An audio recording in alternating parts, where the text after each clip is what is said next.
loi n'est pas forcément le plus adroit, souvent tant qu'il manque de tact dans l'exercice de ses fonctions, et surtout de l'interprétation qu'il se fait de la loi. Oui, il arrive souvent que la loi se trompe de voix tant qu'elle demeure sourde sur les fonds des choses, donc poussée par un excès de zèle qui prête à confusion et l'envoie droit au mur par ce trop-plein d'émotions qui devrait tant la chronique et défausse le jugement de ceux qui font de la politique spectacle, là où ils auraient dû prendre le temps de bien faire la part des choses.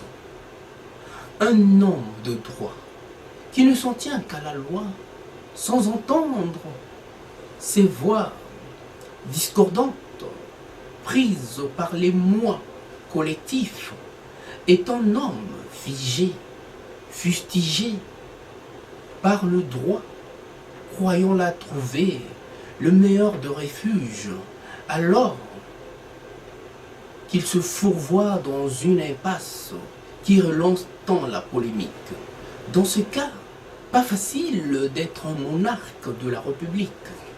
En ce temps de protestation, où la contestation bat le pavé, au point d'avoir pris de court un gouvernement qui se montre si maladroit par de répliques du tac au tac, là où se pose un réel problème de société qui interpelle plus d'une âme, plus d'une conscience. La gauche a ses valeurs qui doivent démentir ce dont on l'accuse, que de se jeter en pâture sous la pression médiatique qui montre à quel point ils ont peu de foi à ce qu'ils disent. Pour preuve, la pression obstrue l'esprit de discernement, d'aucuns diront induit en erreur. Les valeurs de gauche n'ont jamais été celles de droite et celles de droite de gauche. Et par cette ligne médiane, le jeu n'est que plus clair, de part et d'autre, et fait là toute la richesse de l'enjeu politique.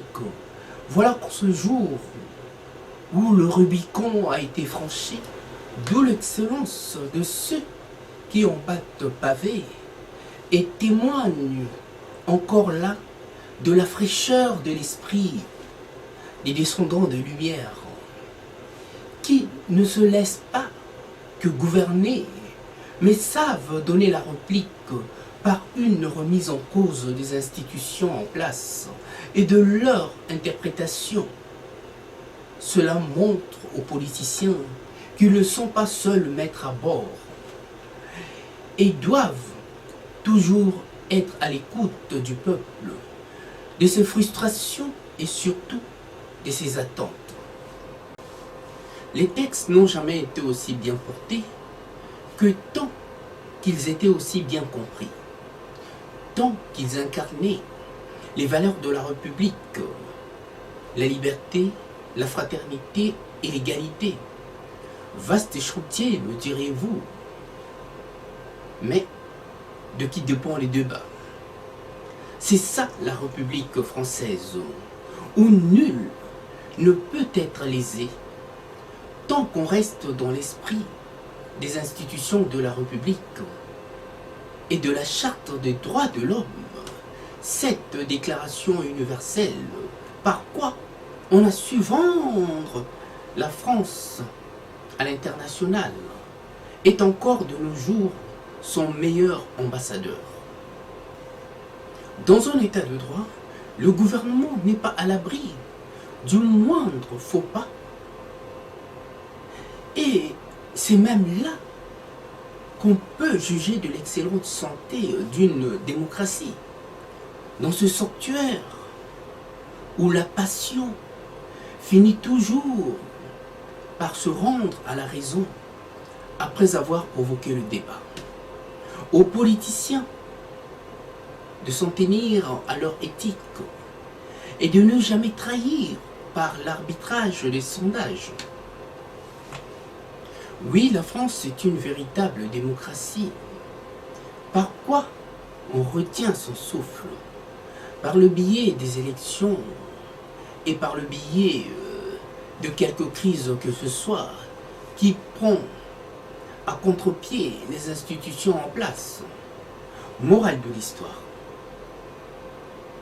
Le pouvoir n'est véritablement jamais acquis tant qu'il marche sur les œufs. Et gouverner, c'est tant qu'on est acculé, c'est tout simplement marcher sur les œufs.